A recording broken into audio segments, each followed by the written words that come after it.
Princess, whatever is the matter? I don't know. I started crying for no reason. What should we do? Hey, is that an onion? Princess, were you eating this onion before you started crying? Yes.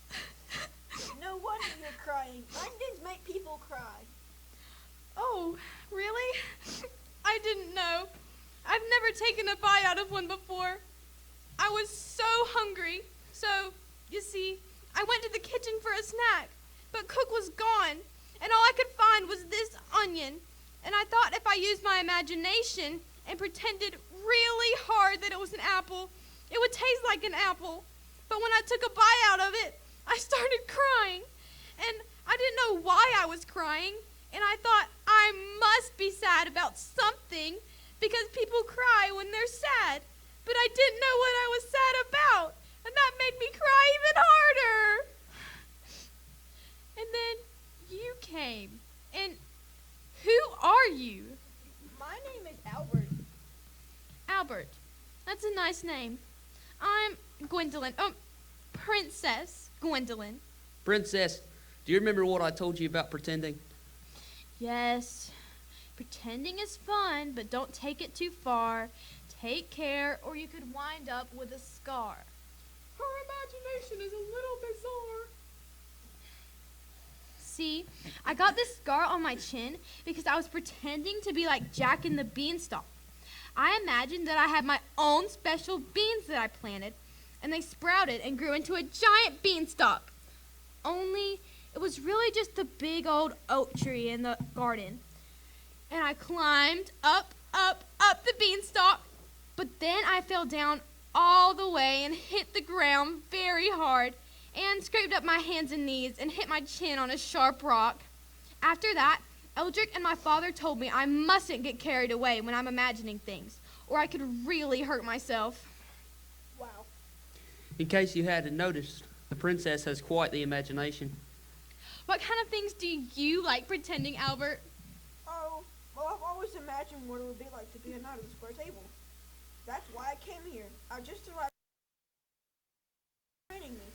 Guess you can check Save a Damsel in Distress off your list, huh, Albert?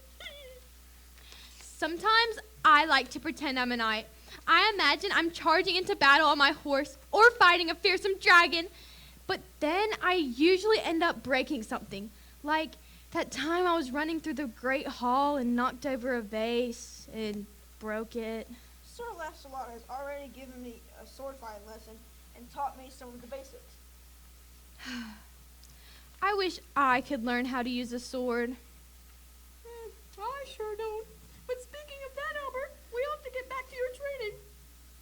I should like to introduce him to my father first. It wouldn't take long.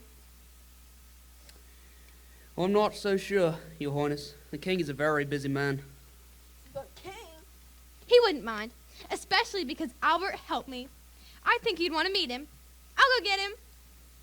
You okay there, Albert? You're white as a sheep. Oh, I think you mean white as a sheet. Hello? Anybody home? This is really happening. I'm gonna meet the king. Now listen, don't forget to bow and to call him Your Majesty. You've got to make a good impression. Oh, don't make him any more nervous than he is, Sir Lancelot. Just be yourself, Albert, and come meet us outside afterward. I will. Father, this is the boy I wanted you to meet, Albert. Oh dear. Albert! Albert! Wake up! Your Majesty. It's a pleasure to meet you, young man. You may rise. I was crying when Eldrick, Sir Lancelot, and Albert found me. Albert figured out right away it was because of the onion and helped me stop crying. What am I going to do with you, Gwendolyn? Thank you for helping my very imaginative daughter, Albert. Albert is training to become a knight of your square table, Father. He just arrived at the castle today. Ah, well, you are most welcome here. Knighthood is a high calling. I rely upon my knights to help protect the kingdom and stand for truth. May you train well and prove yourself worthy. Thank you, Your Majesty. Will Eldrick and Sir Lancelot be training you then? Yes, I have our first lesson today. You couldn't be trained by two better men. I look forward to seeing what God does in your life, Albert. And now, I must return to my duties. There is much to do. In 2 days' time, we ride to a nearby village to resolve a disagreement between some noblemen. Off with you now. And no more snacking on raw onions! Yes, Father. I'll never make that mistake again. I'm still very hungry, though. I think I'll go see if Cook is back with any apples. Can you find your way back outside all right, Albert? Yes, I think so. I'll see you later then. Bye. Hello there. Oh, I didn't see you there, Grace. The princess is a delightful young lady, isn't she? So charming and creative. You can say that. I just happened to be passing by and saw you with the king. Yes, Your Grace. Princess Gwendolyn wanted to introduce me, and I got to meet him on my very first day, too. How exciting. That was very thoughtful of him to take time out of his busy day to meet you. Yes, it was. He is very busy, though. It sounds like he has a long journey planned soon. Oh, is that so? Did he say where he was going or when? He said he's going to a nearby village to settle a disagreement of some sort in a couple of days. I wonder which village. Albert, do you think you could find out for me? I don't know. Oh, that's all right.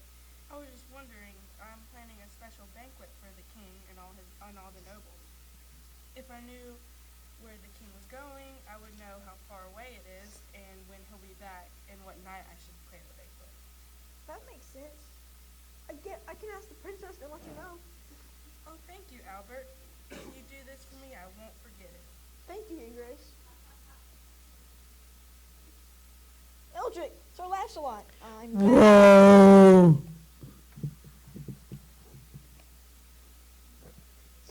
It's just me, George. How are you, boy? Albert, how did it go with the king? Were you nervous? Hey, that reminds me of a joke.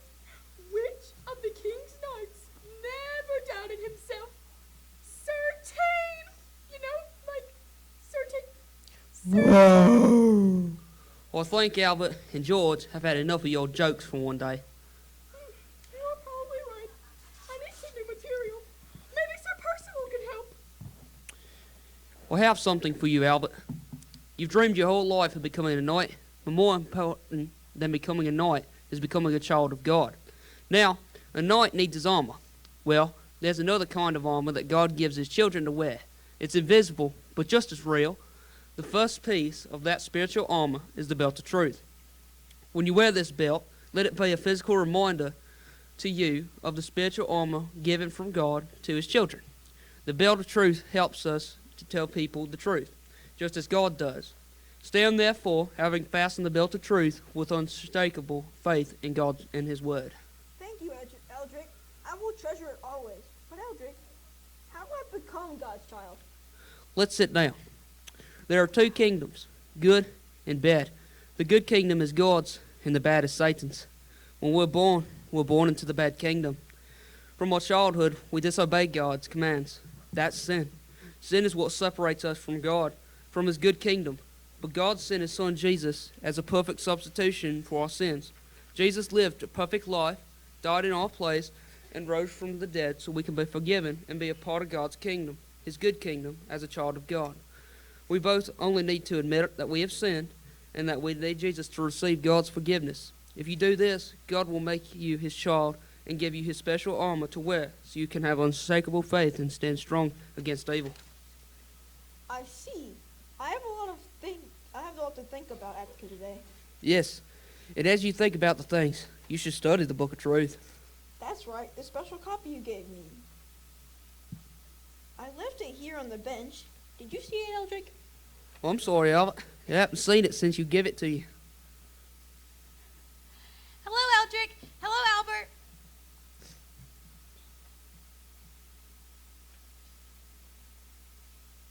I can't find it anywhere. What's the matter, Albert? The Book of Truth Eldrick gave me, and I left it here earlier, but it's gone. I've got to find it.